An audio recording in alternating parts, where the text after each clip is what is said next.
am Anna, I am 34 years old. People think vacations are about escape. But sometimes they're about exposure. When you remove routine, distance, and familiar walls, the truth doesn't hide as easily. It started as a simple trip. A week by the sea, palm trees. Salt in the air, warm nights that stretched past midnight. 3 of us. Friends I'd known for years. We laughed about how much we needed this. How tired we were. How overdue it felt. I remember the moment we arrived. The heat wrapped around my skin like a second layer. The ocean shimmered in a way that felt almost intentional, as if it knew something I didn't. I told myself I was here to rest. To disconnect, to forget about work. About responsibilities. About the quiet dissatisfaction I never named. My friends seemed lighter immediately. They dropped their bags. Changed clothes. Opened drinks. Moved like women who had permission to relax. Followed. But something inside me stayed tense. The hotel was beautiful in that effortless way. White walls. Open balconies. Palm shadows moving slowly across the floor. At night, the sound of the waves filled every space. It should have been soothing. Instead, it felt like a reminder. The first day passed easily. Sunday beach, photos. Laughter loud enough to convince ourselves it was real. But at dinner that night, sitting barefoot in the sand, I noticed it. How my friends talked about plans. About men. About possibilities. And how I stayed quiet longer than usual. One of them asked casually, "So, how are you really?" The question landed heavier than expected. I smiled, sipped my drink, said, "I'm good." It was automatic. But the ocean didn't believe me. That night I couldn't sleep. The air was thick. The sheets tangled, then my body restless in a way I hadn't felt before. I stepped onto the balcony. Below me, the beach was almost empty, a few silhouettes near the water. The moon reflecting off the waves like a quiet invitation. I leaned against the railing and felt something loosen. Not relief. Awareness. I realized how long it had been since I'd been alone with myself without distraction. No schedule, no expectations, no role to perform. Back home my life was full. Work deadlines. Social obligations. Conversations that stayed comfortably shallow. Here there was space. And in that space something stirred. I thought about the last year. How often I'd said yes when I meant maybe. How often I'd stayed silent to avoid discomfort. How many desires I'd postponed with later. Later had become my favorite lie. The sound of laughter pulled me back. My friends were walking toward the hotel, arms linked, shoes in their hands. They looked free. And for the first time I wondered if I was pretending. The next day things shifted subtly. Not dramatically. Just enough to notice. We spent the afternoon by the pool. Sunburned. Lazy, half-dazed from heat and cocktails. A group of strangers nearby caught my attention. Not for any particular reason. Just presence. Energy. One man especially. Not handsome in a loud way. But calm. Observant. The kind of presence that doesn't demand attention yet receives it. I noticed how often my eyes found him. And how quickly I looked away. It wasn't attraction that unsettled me. It was recognition. Later my friends teased me. "You've been quiet today," one said. "Vacation's supposed to loosen you up." I laughed. Agreed. Promised to relax. But inside something was opening. A door I'd kept closed for years. That evening we went out. Music floated through warm air. Lights reflected off skin still warm from the sun. Everything felt slower. More intentional. We danced. Not wildly. Not carelessly. Just enough to feel present. At some point I stepped away. Needed air. Space. Distance from noise. That's when I felt it clearly. A sense that this trip wasn't about rest. It was about confrontation. I stood near the edge of the beach, toes in the sand, watching waves break rhythmically. And I understood something that scared me. I had built a life that looked complete. But it wasn't aligned. The realization didn't hurt. It unsettled. Behind me, laughter. Music. Movement. Ahead of me, the ocean. And somewhere between those two worlds I stood still. I didn't know yet that this trip would change me. That the days ahead would challenge the version of myself I'd carefully maintained. That connection, temptation, honesty, and choice were waiting quietly, just beyond comfort. All I knew was this. The sea had begun to strip away my distractions. And once that process starts, there's no rushing it. The second day began slowly. The kind of slow that feels intentional rather than lazy. Sunlight slipped through the curtains, pale and warm, carrying the sound of waves that never seemed to stop. For a moment I lay still, listening, breathing, letting my body decide when to move. That was new for me. Back home, mornings were efficient. Alarm, shower, coffee, purpose. Even on weekends, I treated rest like something to schedule. Here, time didn't ask for justification. My friends were already awake. I could hear them on the balcony, laughing softly, talking about breakfast, about the color of the sky, about nothing important. I joined them with bare feet and tangled hair. "You look thoughtful," one of them said. Shrugged. "Just tired." It wasn't a lie.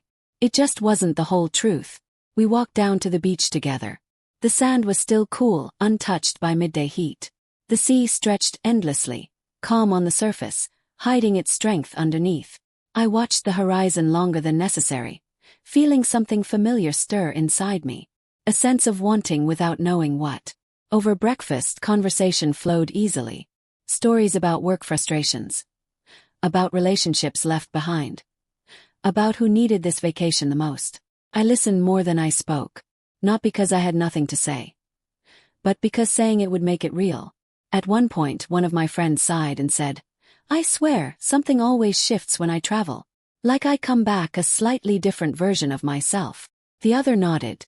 "Yeah, like you can't unsee certain things." They both looked at me, smiled. Hopefully just more relaxed. They exchanged a glance. They knew me too well to believe that. Later we spent hours by the water, swimming, floating, letting salt dry on our skin. The sea has a way of quieting internal noise while amplifying what matters. With each wave I felt layers peel away. Expectations, routines, identities I had outgrown but kept wearing. I noticed him again. The man from the pool. This time closer. He was sitting on a towel a few meters away, reading. Completely absorbed. Unbothered by the world around him. I didn't stare. But I felt him. His presence created a strange contrast. While everyone else seemed loud in their enjoyment, he existed quietly, confidently, as if he didn't need to perform vacation happiness. That unsettled me more than attraction ever could. One of my friends nudged me playfully. "You keep drifting off," she said. "Where are you going?" "Nowhere," I replied too quickly. But I knew that wasn't true. That afternoon, we returned to the hotel to escape the heat. Cold showers. Open windows. Music playing softly in the background. I lay on the bed, staring at the ceiling fan, watching it spin lazily. My phone buzzed with messages from home. Work updates, a reminder about something I'd agreed to handle when I got back. My chest tightened. Even here, pieces of my old life were reaching for me. Put the phone face down. For the first time, I didn't feel guilty about it. In the mirror, I barely recognized myself. Sun-kissed skin, loose posture. Eyes that looked awake. Not happier. Just more present. That evening we dressed up. Not to impress anyone. Just because it felt good. Light dresses. Bare shoulders. Hair left natural. We looked like women who remembered themselves. Dinner was louder than the night before. Wine flowed. Laughter rose. Stories became bolder. At some point, the conversation turned intimate. Not explicit. Honest. One of my friends admitted she was scared to leave a relationship she'd outgrown. The other confessed she missed being desired more than she missed being loved. They both spoke freely. Then they looked at me. "What about you?" one asked gently. I opened my mouth, closed it, then took a breath. "I don't know who I am without being needed," I said quietly. The table went still. Not awkward. Respectful. "That's a hard thing to admit," my friend said. He nodded. My throat felt tight. "I've built my whole life around being reliable, stable, the one who holds things together. And I'm starting to realize I don't know what I want. I just know what I'm good at giving." Saying it out loud made my chest ache. But it also felt like relief. After dinner, we walked along the beach. Barefoot again. The sand warm now, holding the heat of the day. Music from nearby bars drifted through the air. Palm leaves swayed gently above us. We stopped near the water, watched waves roll in and retreat. One of my friends squeezed my hand. "You're allowed to want more," she said softly. I swallowed. "I don't even know what more looks like." "That's okay," she replied. "You don't have to decide tonight." But the truth was, something inside me already knew. I just wasn't ready to name it. Later, back at the hotel, I stood on the balcony again. The same view. The same ocean. But I wasn't the same. I noticed movement below. The man again. This time he looked up. Eyes met. Just for a moment. No smile there, no signal. Just recognition. And in that brief exchange, I felt something undeniable. Not desire. Permission. Permission to feel that you questioned, that you be unsettled. I turned away, heart racing. Not because of him, but because I understood what was happening. This vacation was no longer a pause from my life. It was a mirror. And mirrors don't change you. They show you what's already there. That night, sleep came slowly. Thoughts tangled with the sound of waves. I knew the days ahead would ask something of me. Honesty. Courage. Choice. I didn't know yet how far this experience would go, or what it would cost. But I felt it clearly now. Once you start seeing yourself honestly, you can't pretend you don't. The third day arrived with heavier air. Not hotter, heavier. As if the atmosphere itself had thickened with unspoken thoughts. I woke before my friends. The room was quiet except for the rhythmic sound of waves. That sound had become familiar now. Almost intimate, like a presence that never left. I lay still, staring at the ceiling, aware of an unfamiliar feeling in my chest. Anticipation. And beneath it, fear. I didn't want to admit what had changed. Not yet. So I moved through the morning slowly, deliberately, pretending everything was the same. At breakfast, my friends were energetic. Talking about a boat tour. About snorkeling. About cocktails they wanted to try later. I smiled. Agreed. Nodded at the right moments. But my attention drifted. I noticed him again. Closer than before. This time standing near the coffee station. Our eyes met briefly. He smiled. Not flirtatious. Not intrusive. Just warm. Felt disarming. I looked away first. My heart beat faster than it should have. Not because of him. Because of what the reaction revealed. Later we walked along the shoreline. The sand was hot now. The sun relentless. We joked, splashed water at each other. Took photos we'd probably never post. I tried to stay present. But the feeling followed me. Quiet pull. One of my friends leaned close. "Okay," she said softly. "What's going on with you?" Exhaled. "I don't know," I said. "And that's what scares me." She studied my face. "You don't look scared," she replied. "You look awake." That word lingered. Wait. We spent the afternoon apart. Not intentionally. Just naturally. One friend napped. The other went to explore the nearby town. I told them I'd stay by the beach. I sat beneath the shade of a palm, book open on my lap, unread. The ocean moved steadily in front of me. That's when he approached. Slowly, respectfully, as if he was prepared to turn away at any sign of resistance. "Is this seat taken?" he asked, gesturing toward the sand nearby. "No," I replied. My voice sounded steadier than I felt. He sat down, leaving a comfortable distance. "I've noticed you reading the same page for a while," he said with a small smile. I laughed despite myself. "Caught," I admitted. Talk. Not about anything important. Where we were from. How long we were staying. Why we chose this place. Safe questions. His voice was calm. Measured. The kind that doesn't rush to fill silence. That alone made me feel seen. At some point there was a pause. Not awkward. Intentional. "I hope this isn't strange," he said. "But you seem like someone who thinks deeply, even when you're trying not to." My chest tightened. I nodded slowly. "I'm trying less," I said. He smiled.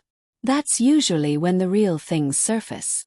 We sat quietly after that, watching waves. listening to wind move through palm leaves.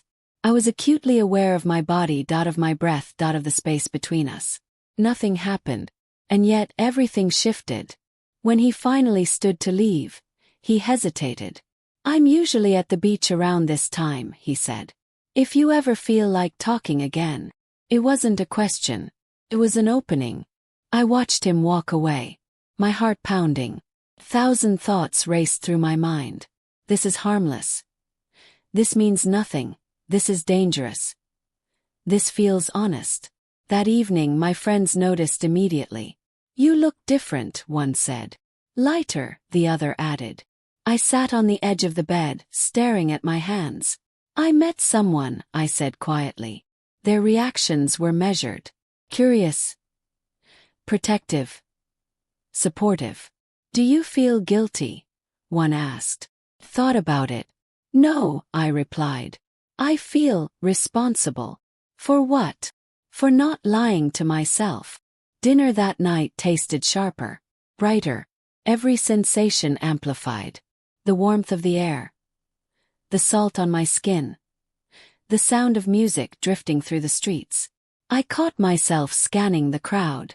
And when I saw him, something inside me settled. Not excitement, alignment. We talked again. Longer this time. About childhood. About choices.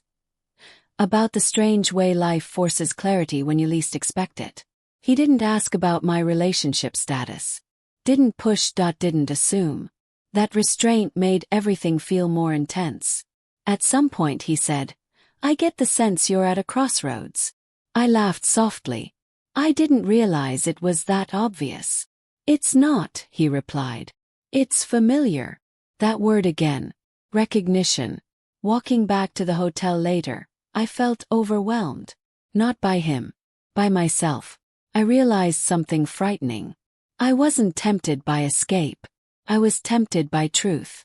Back in my room, I sat on the balcony long after my friends fell asleep.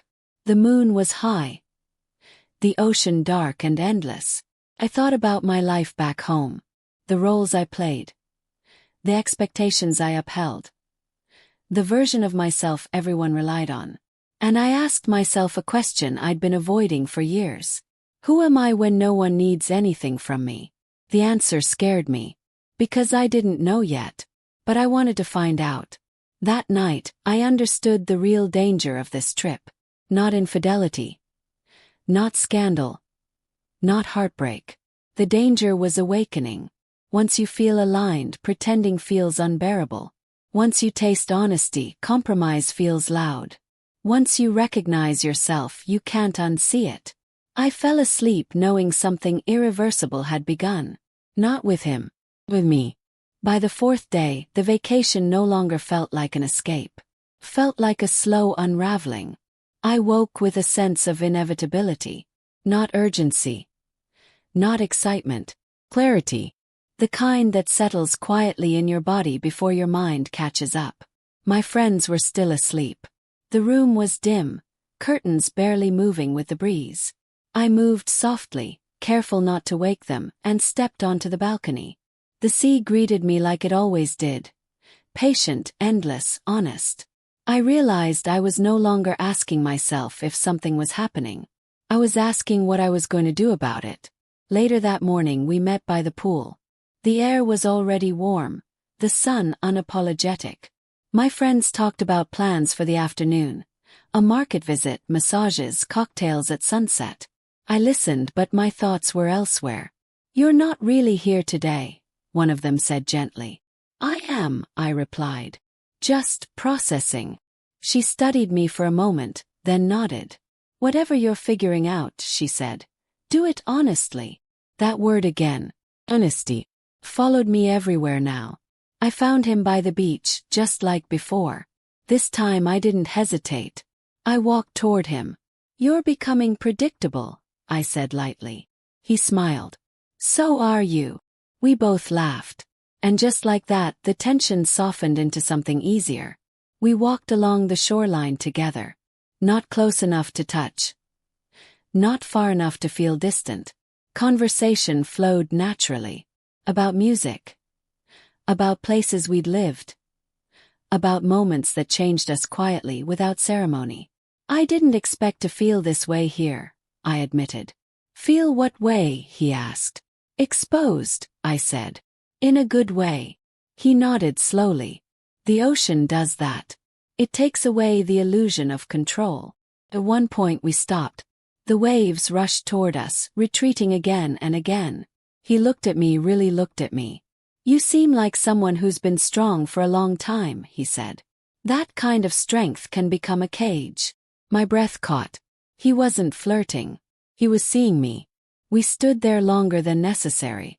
The silence between us was heavy, but not uncomfortable. It felt earned. That afternoon I pulled away. Not dramatically, just enough. I needed space. From him. From temptation. From the intensity of my own emotions. I went back to the hotel. Sat alone in the room. Listened to my thoughts without distraction. Questions surfaced, sharp and unavoidable. What am I risking? What am I protecting? Who would I disappoint if I chose myself? I thought about my life back home. The routines. The predictability. The way people described me, reliable, composed, steady. None of those words were wrong. But they weren't complete. That evening my friends and I went out again. The mood was different. Quieter. More reflective. One of them asked, "Are you okay?" He nodded. "I'm just standing at a line I didn't know existed." She smiled softly. "You don't have to cross it." "I know," I said. "But pretending it's not there isn't an option anymore." Later I found myself alone on the beach again. The moon was full now. The tide stronger. He joined me without asking. We stood side by side.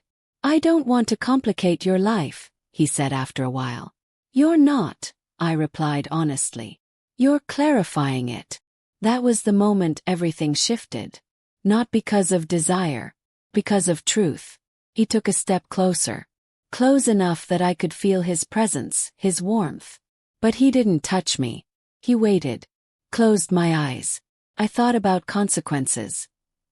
About responsibility. About integrity. And then I thought about the quiet violence of ignoring myself for years. Opened my eyes. Met his gaze. "I need to be careful," I said. "So do I," he replied. We didn't kiss. We didn't cross that line. But the restraint itself was intimate. It acknowledged something real without consuming it. Walking back to the hotel later, my heart ached. Not from regret. From knowing that the next step, whatever it was, would require courage. That night, lying in bed between my sleeping friends, I felt the weight of choice pressing against my chest. Not tomorrow. Not later. I understood now that this vacation wasn't about him. He was a catalyst, mirror, reminder. The real confrontation wasn't between loyalty and temptation. It was between comfort and truth. And the truth was asking to be lived. The fifth day began differently. Not with anticipation. Not with tension. With a strange calm. I woke knowing that avoidance was no longer an option. Not because of him. Not because of my friends. But because something inside me had already shifted beyond denial. The room felt smaller that morning. As if the walls had listened to my thoughts and leaned closer. My friends were awake, getting ready for the day, talking about breakfast and plans, but their voices felt distant. I moved through the routine quietly. Shower. Dress. Breathe. One of them caught my eye in the mirror. "You're somewhere else," she said softly. "I know," I replied. She didn't push. She didn't need to. We spent the morning apart again. This time intentionally. They went into town, I stayed near the beach. I needed space to think without interruption. I sat beneath the same palm tree as before. The ocean was restless today. Waves breaking harder. Wind pulling at my hair. It matched my internal state more than the calm days before. He arrived later than usual. I noticed immediately. A small, irrational part of me had expected him. That realization alone told me how deep this had gone. He approached slowly. You look like you're carrying something heavy, he said. I am, I replied. We walked, not along the shoreline this time. Away from it. Toward a quieter stretch of beach where the noise faded. I need to be honest with you, I said finally. He stopped walking, turned to face me. I hoped you would, he said. Took a breath. The words felt fragile. I'm not free in the way you might think, I said. My life back home. It's built on expectations, commitments, people who rely on me. He listened without interrupting, without judgment. I don't want to hurt anyone, I continued. And I don't want to pretend this connection isn't affecting me either. My voice trembled. Not from fear, from truth. He nodded slowly. I don't need anything from you, he said. I just need to know what's real. That sentence landed deeper than any declaration could have.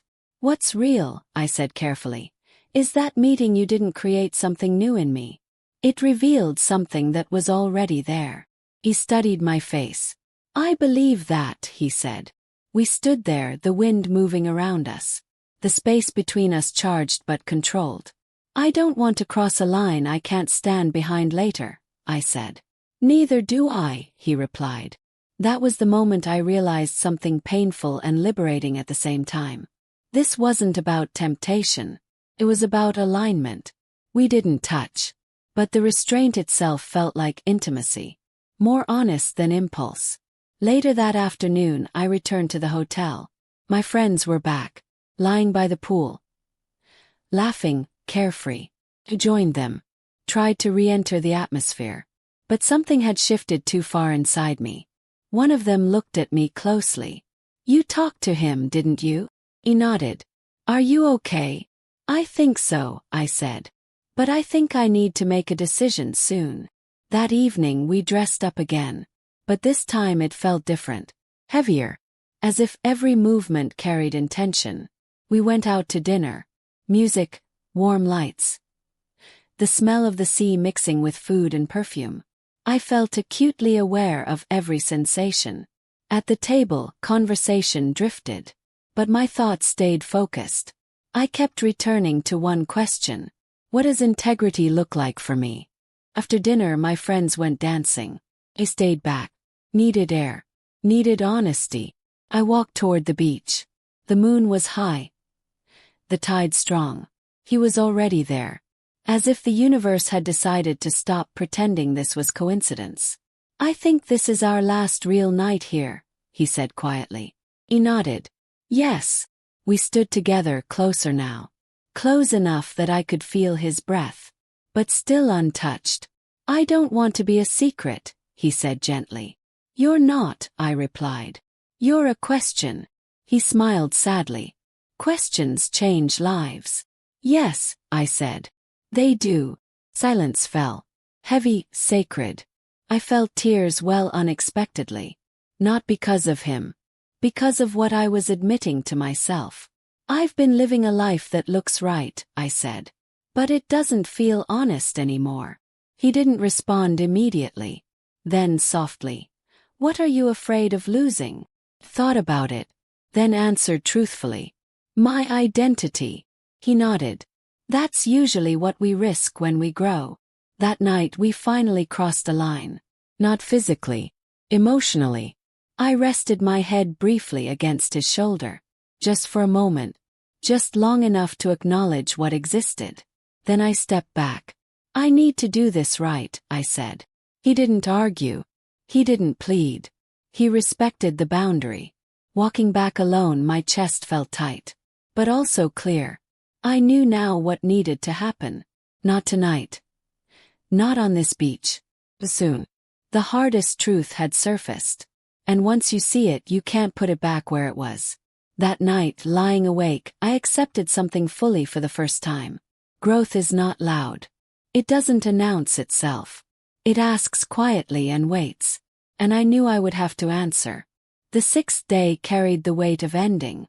Not an ending yet, but the awareness of one. The kind that changes how you breathe, how you move, how carefully you choose your words. I woke up with a tight chest. Not anxiety. Recognition. This was our last full day.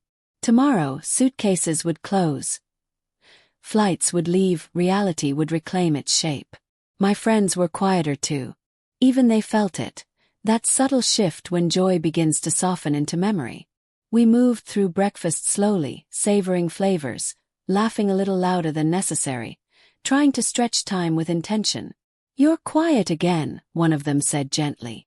"I'm listening," I replied. "To what?" "To myself." She smiled knowingly.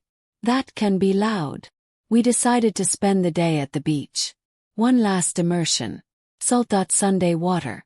As if the sea could somehow mark us, make this version of ourselves permanent. I swam farther than usual. Let the water hold me. For a moment, floating there, I imagined what it would be like to live honestly all the time. No masks, no rehearsed answers, no delayed truths. The thought felt liberating and terrifying. When I returned to shore, he was there, waiting, not expectant, just present. "Walk with me," he asked. He nodded. We didn't talk at first. Just walked, bare feet sinking into wet sand. The horizon endless, indifferent to our small human dilemmas. "I leave tomorrow morning," he said finally. My chest tightened.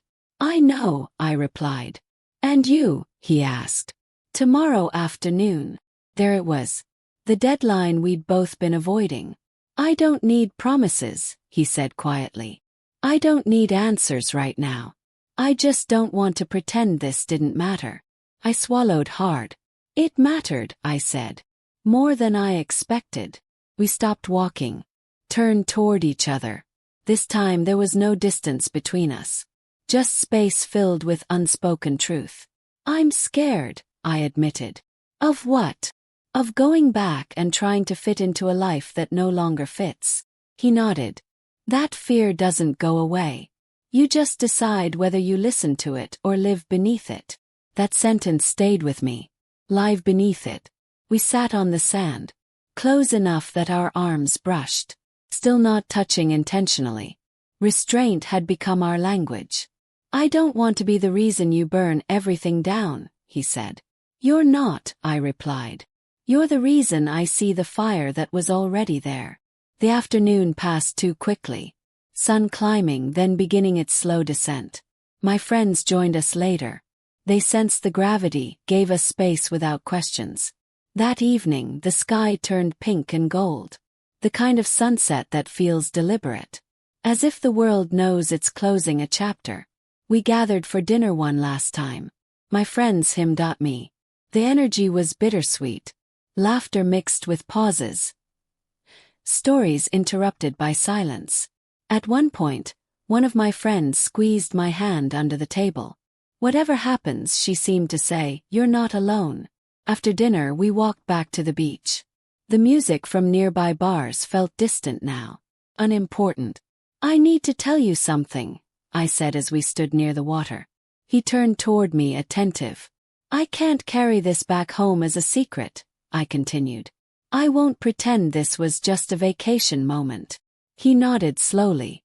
"That's integrity," he said. "I don't know yet what I'm going to do," I admitted. "But I know I can't unsee what I've seen." "That's enough," he replied. "That's how real change starts." The waves crashed louder now. Wind picked up. The night grew cooler. For the first time I felt grief. Not for him. For the life I was about to outgrow. We stood there until the sky darkened completely. Until stars replaced color. Until the ocean became a deep, endless black. Then finally we did something we'd been avoiding. I touched. Not urgently. Not desperately. Just his hand taking mine. Simple, grounded, real. The contact sent a wave through me. Not desire. Confirmation. "I'll remember you," I said softly. "Remember yourself," he replied. "We'll let go." No dramatic goodbye. No promises whispered into the night. Just acknowledgement.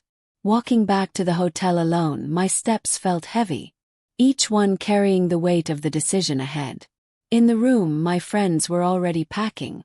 The sound of zippers closing felt symbolic. Final. One of them looked up. "Are you okay?" I nodded, tears slipping free. I will be. That night, sleep didn't come easily. Thoughts circled. Futures branched. Questions waited patiently. But beneath the fear, beneath the uncertainty, there was something steady. Resolve. I didn't know exactly what I would do once I returned home. But I knew one thing with absolute clarity. I would not betray myself again. The sea had given me that. And it never gives without taking something in return. Coming home felt louder than I remembered. The airport. The announcements. The hurried footsteps. People rushing toward destinations that suddenly felt too certain. I moved through it all slowly, as if my body was still calibrated to the rhythm of waves. At baggage claim, I stood still longer than necessary, watching suitcases circle endlessly, thinking about how strange it was that life expected me to simply pick up where I left off, as if nothing had happened. But something had, and pretending otherwise felt impossible. Back in my apartment, the air felt different. Familiar. Predictable. Heavy. I placed my suitcase near the door and didn't unpack immediately. Instead, I sat on the edge of the bed. Listened to the silence. Not the peaceful kind. The kind that waits. The first night home was the hardest. No ocean, no wind, no horizon to absorb my thoughts. Just walls. Memories. The version of myself I had carefully constructed over years. I lay awake, replaying moments from the trip. Not just with him. With my friends. With myself. With the sea. I realized something unsettling. I wasn't grieving the end of the vacation. I was grieving the version of me that had survived by staying quiet. The next morning, routine tried to reclaim me. Emails. Notifications. Requests. I answered them calmly, competently. But something was different. I didn't rush. I didn't over-explain. I didn't apologize for pauses. At work, people commented that I seemed rested. Smiled. That word felt inaccurate. I wasn't rested. I was realigned. That evening I finally unpacked.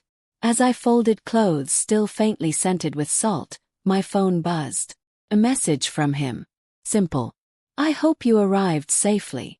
I stared at it for a long moment. My heart tightened. Then steadied. I did, I replied. Thank you for everything you helped me see. There was a pause. Then, you did that yourself. We didn't talk much after that. Not because there was nothing to say, but because neither of us wanted to dilute what had mattered. Days passed. Then weeks. Life resumed its shape. But I didn't fit into it the same way. I began noticing things I'd ignored before. How often I said yes automatically. How rarely I checked in with my own body. How frequently I prioritized peace over truth. And slowly, deliberately, I began changing that. The first real conversation was the hardest. With someone who had known me for years. Someone whose expectations I had quietly carried. I'm not unhappy, I said carefully. But I'm not honest either. And I can't keep living like that. The silence that followed was heavy. Uncomfortable. Necessary. I need time, I continued, to understand who I am when I stop performing stability. The fear in my chest was familiar. But this time I didn't retreat. That conversation didn't solve everything.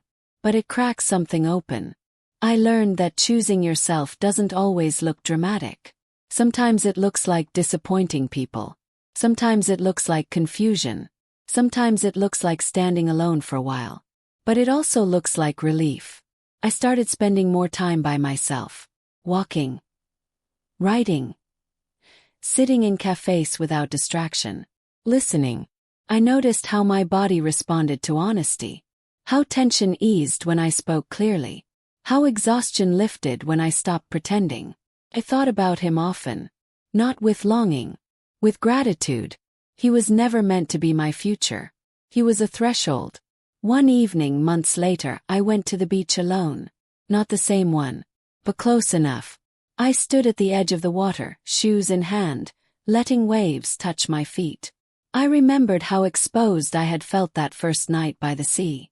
How unsettling it had been. How necessary. I understood then what the ocean had given me. Not courage. Permission. Permission to admit that a life can look full and still be misaligned. Permission to question paths chosen out of habit. Permission to leave emotional rooms that no longer fit. I no longer needed answers about what would come next.